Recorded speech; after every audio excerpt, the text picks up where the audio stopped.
My prayer for myself is to live the highest level of consciousness possible. What is your prayer? I can feel myself getting closer just in my appreciation of the simplest things. Gratitude is power. In Power versus Force, you say that to live with care and kindness is all that is necessary. The rest reveals itself in due time.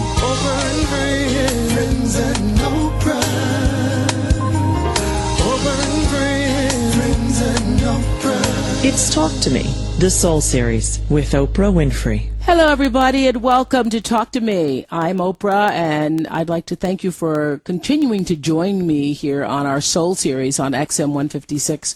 One of my favorite things to talk about in life is how we got to be who we are, manifested in this body, and the higher consciousness that has led us to this place. Over the last several months, with an array of spiritual teachers, we've had the opportunity to delve into many facets of our being, our spirit, the soul, from Gary Zukav's premise that we achieve authentic power in aligning our personalities with our soul, which is something that I know have found to be true, to Dr. Tobin Hart's insight into the secret spiritual lives of children, which was fascinating because children come into the world and they come trailing the vapors from the other world. It's so wonderful to know that, especially for those of you who have children. We cracked the soul's code just a bit with Dr. James Hillman. We interpreted the law of attraction with Esther Hicks and Michael Ozier, and with Susan Chernak McElroy. We embraced the deep soul connection that we all share with our animal companions. Those are just some of the people we've been talking to over the past several weeks in our soul series. Well, one aspect of the soul we have yet to explore that I had infinitely found fascinating is the idea that there exists ascending levels of consciousness. Stay with me, people.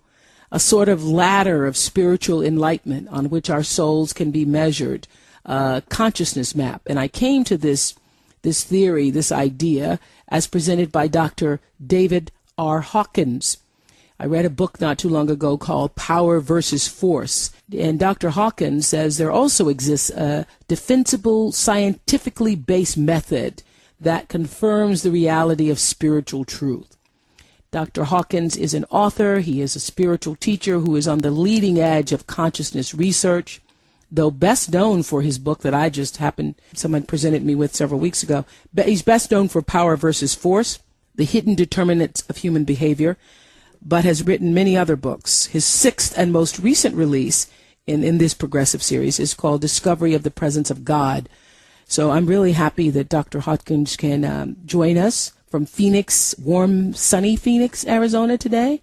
Welcome to Talk to Me. Very, very nice to be here and speak with you.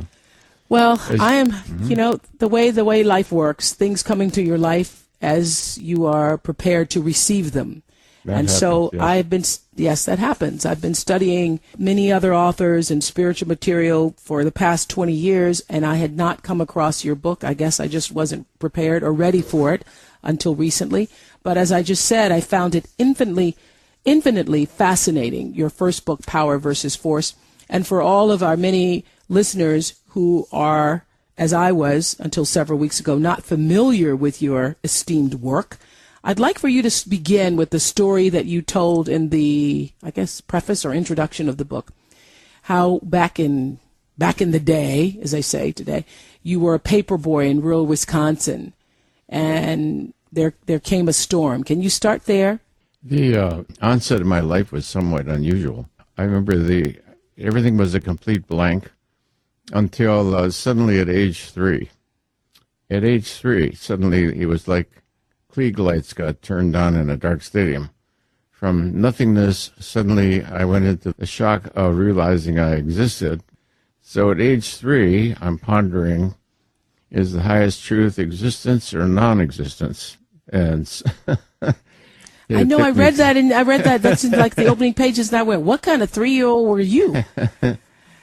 Well, I was a precocious 3-year-old, So you actually remember at age 3 having those thoughts about existence versus non-existence and fearing that, if there was an is, then is not is also. That's correct. Yeah. It's a very stunning confrontation. As a 3-year-old. It took me 35 years to solve it, to transcend that level of consciousness. Wow. Okay. I'm going to presume that many of our listeners are, as I was several weeks ago, they haven't read the book. So I'm going to presume that most people haven't read the book. So I'm going to speak to you as a person who has read it, but I'm asking the questions for people who have not. Yes, so indeed. That story about being a paper boy, you said that you were in rural Wisconsin. You had a 17-mile route. I thought that was pretty extensive. How old were you then with the paper route? 12, around there. 12 years old. Mm-hmm. And it was winter in Wisconsin, as we know, can be brutal. And you were caught miles from home in a blizzard, and the temperature, as we know, can drop, with wind chill to below zero. And at this time, I think you said it was 20 degrees below zero. Extremely cold, and it was pitch black. And my paper route was 18 miles long. I still was miles from home, and the wind was so cold, I had to find a shelter from the cold. But I was out in the barren stretches of farmland, but the snow is piled up by the plows over the winter in Wisconsin, and by that time the snow on the side of the highway was probably 6-8 feet high. So what I did is I broke through the crust of the snow, and I quickly dug a little hole in the snow just to get out of the wind. And so I climbed into this refuge, and almost instantly, a state overcame me that makes me weep if I think about it now. A suffusion of love beyond all description. Also, it was timeless, and it was exquisite. It was also the core of who I was. It was more who I was than the personal self. And this experience lasted for infinite time, and I knew that was my reality. And what melted the personal self into sort of almost non-existence was the infinite power of the love. The love was overwhelming. Also, so were you dying? When I read that, I was thinking what you described there was what some people call near-death experience. So had you gotten so cold that you were dying? No, it wasn't near death. It was like a miraculous relief from the ferocity of the cold wind. The personal self dissolved into that which is more yourself. In spiritual languaging, it's self with a capital S instead of self with a small s. Mm-hmm. And later my father came and found me in this. It was a state of bliss, and my father came to get me. Also, I realized I did not have to come, reactivate the body or reactivate human life. You're free to leave, and that's happened to me many times. Even now, you can leave anytime you like. But my father came and found me finally, and he shook my leg. And at that moment, I had to decide, would I reown this life, reactivate this body? And I knew if I allowed myself to leave the body, he would think I had died and spend his life in grief. I couldn't do that to my father. Yeah, you say in the book that there was a great reluctance to return to your body and all that entailed, but because you love your father dearly and because of you could feel his anguish or see his anguish. He would have felt that he had left me and that I had died because he believed in death. Well, in that state, you realize that death is not a possibility, but to the person in a mortal body, they presume there is such a thing. So I reactivated the body and did it for his sake, and it then and came back. Yes, I came back to for lack of a better expression. You came back. Yes. What do you attribute to this happening? I asked you earlier about, was it because you described that it was so cold and icy that the wind had ripped the newspapers and that your clothes were frozen stiff? And so I was thinking that it was because you'd gotten so cold, and I've heard people talk about freezing to death where there's this warm feeling that comes over you. But you're saying it wasn't near death. You're saying it wasn't that. It wasn't near death. And so what do you attribute this feeling to? I think some kind of a karmic spiritual destiny because other profound states came on uncalled for, not in stressful situations, in fact, in non-stressful situations that were as extreme, in fact, even more extreme, finally to the degree that I really left my life in the East, which was a very successful life, and moved out to the country where I could spend some years meditating and getting used to this altered, different state of consciousness. I'm talking to Dr. David Hokins about his book, Power versus Force, and he was just explaining to us, those of you who are just joining us here on XM 156, the experience he had as a young boy. I don't know, would you call it out of body or really in inner body experience? It wasn't out of body, because I have later had out of body experiences. They're quite different. No, this was an altered suffusion in which the small self disappeared into the large self, and the sense of personal self disappeared, and that happened even more so later in life. The prior sense of a personal self has never returned. Right now, I'm the witness of what is being said, but I'm not the author of it. So is the larger self the soul? Classically, the small self is the ego self, right, with a narcissistic core, and the large self is the spirit, the soul. Soul, yes. Yeah? And so it's like periodically in my life, the personal self would dissolve right into the infinite power of the spiritual self, yes. Mm-hmm. Okay, so you never discussed that experience with anybody as a boy because you say there was no context in which to even talk about it. But after this experience, though, I understand from what I'm reading in Power versus Force, after this experience, this altered state experience that you had in the snow, after this blissful state, you describe in the book that you had gone to the depths of hell and then experienced a level of consciousness also indescribable in its bliss. You felt the presence of God, or what you called at the time in the book, the presence, this loving presence. I remember you saying that you were in love with everyone. Oh, yes. I still am. Okay. Well, years, it took me years to learn how to handle it, because to even interact with anybody who was loving, I would break out in tears. And really? This is common in certain spiritual groups. There's a period you go through where anything beautiful and love makes you cry. I mean, they're speaking to you because your energy is so loving. And I could feel that same tearfulness beginning to emerge, Oh, thank you. I would look at thank you for saying in an that. airport. One would look at the other. You could see the tender love, and I would cry. Well, I know. I remember reading in Power versus Force the line where you said, "As I looked at each person, myself shone forth from their eyes," and I wondered, how did I get into all these bodies? One self, one God. Divinity is described as transcendent. That's out there elsewhere in time and place. God is immanent. In other words, the very core and source of one's existence and beingness is life, and God is the core of life, and life as we know it is the manifestation of divinity. Well, knowing what you know, does it frustrate you that wars are still being fought in the name of religion? And people fighting over who they claim God to be and what they claim God to be? Is that frustrating to you? No, because I see the nature of human consciousness and the purpose of our life here. This is the world of maximum opportunity, the maximum gain of positive karma and undoing of negative karma. That's old-fashioned terminology, let's say, coming from Buddhism. But to undo the negative and to achieve the positive. So this is the world. That's what this world is for, as you see it?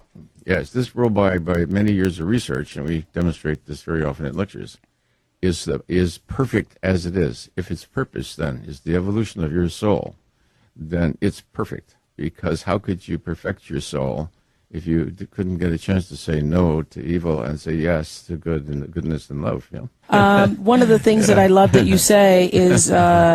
for it's only the illusion of individuality that is the origin of all suffering. When one realizes that one is the universe, complete and at one with all that is, forever without end, then no further suffering is possible.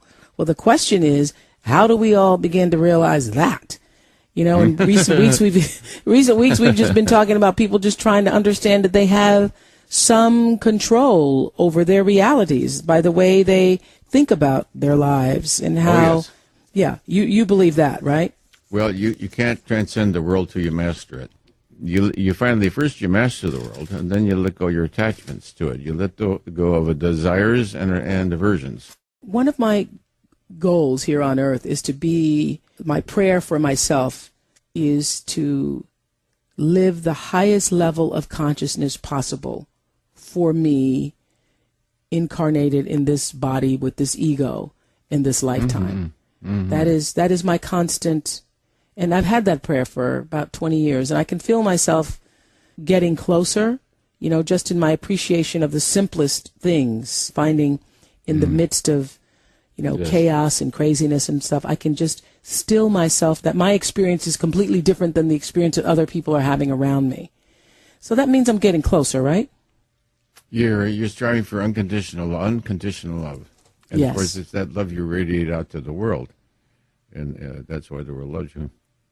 Well, you say that in Power versus Force, you say that the commonplace and God are not distinct. That to live with care and kindness is all that is necessary. The rest reveals itself in due time. Willing to be loving towards all of life and all of its expressions transforms everybody, not only your own life, but everyone around you. And it's an interesting experiment is when you go to a store or you buy a newspaper, whatever you do, you just smile lovingly at the person and see how beautiful they are as a person, and say thank you. Well, when you say thank you to clerks like that, a lot of them will drop their teeth. They just look at you like, huh? I mean, nobody sends them love and tells them thank you with intense gratitude, really. And they look at you with shock and surprise. Yeah. So you can see that it's not what you do in the world, it's what you have become. So what you have become begins to influence all of life around you. And people look forward to if you're a regular customer there, that newsstand, that guy will start to light up the minute he sees you coming down the street. It's just an amazing transformative effect that we have on others. So I encourage people to strive on this earthly plane for unconditional lovingness, unconditional love, everyone at all times. Specifically, you say people wonder, how does one reach the state of awareness that you spoke of, long extended states of bliss that you had where you weren't even able to function in the real world sometimes. That's right. And I was like, as I'm reading that, I'm thinking, I want some of that, whatever that is. I want some long extended states of bliss. That's what I would like. You get blissed out. Well, if you do spiritual work continuously, don't forget I did it continuously, nonstop, constantly surrendering everything to God and letting go, wanting to change it, to either avoid it or to desire to crave it or to resist it. So eventually what happens is rather profound spiritual states. You read about them in the book, that's one thing. But they begin to spontaneously occur, and they can pretty much take you out of the world. The infinite peace. It's beyond joy and ecstasy. I was into joy. I was into ecstasy. And everything has to be surrendered to God. That's a drug also, so you have to clarify. You were into ecstasy in the purest sense, not the drug. Yeah, it was an emotion of a joy. Because you've never taken drugs? Have you never taken drugs? No, that had nothing to do with that. Okay, because some of the things you described sounded like a drug trip. I was thinking, well, I wonder what that was he was on. Well, but that's nothing. why now you've got the secret of why drugs are happy, why drugs are addicting, but I know. Why? It's because the levels of consciousness at the highest are joy and ecstasy. What a drug does is sedate the lower levels of consciousness, the ordinary anxiety, fear, guilt. And the drug sedates the lower levels of consciousness and allows you to experience the reality of what you truthfully are. Yeah. And that is infinite joy and peace and existence. So then the person, because they're naive, thinks, it's the drug that did that. It is not the drug that did that. It's the drug that blotted out what was drowning it out, and now you experience the reality of who you really are. Now the thing is, how can you reach that state without the drugs? By letting go of the lower levels of consciousness, hate, guilt, fear, shame, avarice, all those things, you see. How do we do that? How do we do that? Yeah. So this is great now. We can just stay focused work. here. Yeah, that's spiritual work. That heightened state of awareness that you're talking about. And you say that you share your own experiences with us in the book, and note that few follow the steps because they're so simple. First, you say we have to have the intense desire to reach that state. Yes, And then, that may be Yeah. inborn. That may be Yeah. inborn. That drive to know God, to reach a divine state, could be inborn, you know. okay, so you're saying for Yeah. you, I'm thinking it might have been inborn for you if you're looking at your consciousness at 3 years old and are aware that Yes. that's what you're looking at. Yes, I was aware of that, yes. Okay. The first thing is to have intense desire and then a discipline to act with constant and universal forgiveness and gentleness without exception, you say. The discipline once you- to act with constant and universal forgiveness and gentleness without exception. That's it. To love everything as it is. Without One wanting has to be change it. compassionate toward everything, including one's own self and thoughts. So That's not true. wanting a thing to be different, not wanting things to be different? That's true. Really? That's true. And You see, next, then your view of the world transforms. So you say, I can remember walking down an alley in New York City that everybody would consider ugly. Bums there and rats and busted up garbage cans. But in a beatific state, it looked almost to me like an impressionistic painting. Here was this adorable old trash can, and here was this cute little rat running all over, and this old man stumbling down the stairs, and it was like stunning beauty and perfection. And I saw the perfection of all that exists, and that the reason we can't see it is man projects onto everything is judgmental perception. If you remove your perception, you'll see that everything that exists is absolutely perfect. One of the easiest places to see this is nature. So you say, well, there's weeds and those are flowers. Yeah, but when you reach a certain state of stop trying to change the world, you look at the weed and you suddenly see a weed is a stunning piece of sculpture. You just grab the nearest piece of weed out in the garden and look at it. It's stunning perfection. It's sculpture. No human could do that in that delicate perfection. Yeah, you see the perfection and beauty of all that shines forth. Yes, and it's our perception of it. I got that. It's our perception of it and what we have told ourselves that a weed represents that makes us feel that a weed is less beautiful than a blooming flower. So that's the difference between perception and essence. In other words, perception is what you project onto the world, and essence is what it really is. And of course, Socrates made that distinction and said, every man pursues only the good.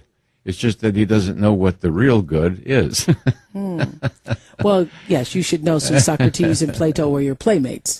They were Yes. my playmates. What awakening do you think, or is there an awakening that is to occur from tragic episodes? In my view of it, mankind as a race is evolutionary. Right. And that his consciousness is evolving over the centuries. So he Where are we goes now? up and he goes down.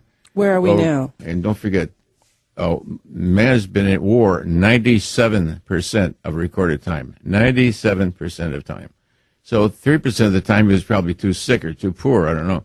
But anyway, finally, 97% of recorded time on Earth? 97% of the time. Look, the wars, the barbarians went on for centuries. You know, the East and the West were at war for well over 1,000 years. You know, the wars have been going over thousands of years. It's very, very rare for there to be no war anywhere in the world. And probably it only happens during the plague. Everybody's too sick. Mm-hmm. So, man, I'm just taking all inherits this in. I can't refute it because I don't have any stats to refute No, it. well, man inherits the ego. You might say is his animal nature that he spiritually evolves and transcends. And if you think of it karmically, you know, those who deny the reality and the truth of Almighty God are denying the fruits. Is everything happening for a reason here on Earth? Do you believe? From an infinite viewpoint, yes.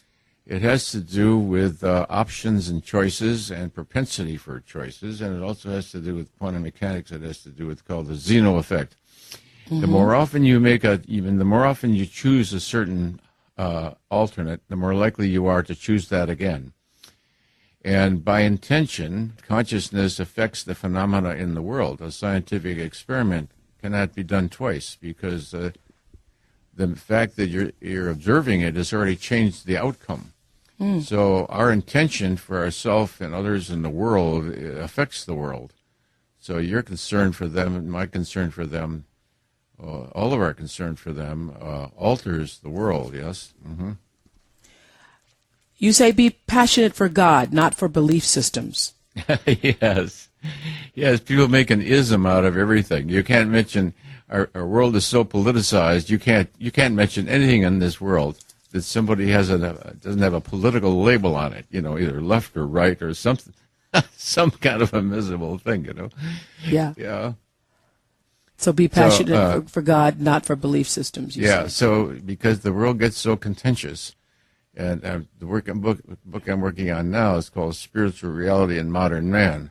The dilemma: how can man discern truth when the media and the press, everything presents a edited selection of what's going on out there, in a slanted view. Well, it's been a joy to talk to you. I was really looking forward to talking to you because I have your books underlined and so to have an opportunity to question you about some of them, I'm glad to know it really never was a drug trip, that it was really you going to the different levels of your consciousness. And really, I feel from reading all of your books, a more enlightened being here in this present state. So thank you so much. And I loved your quote when you said, simple kindness to oneself and all that lives is the most powerful transformational force of all. So thank you for your book, Power versus Force, and for this conversation.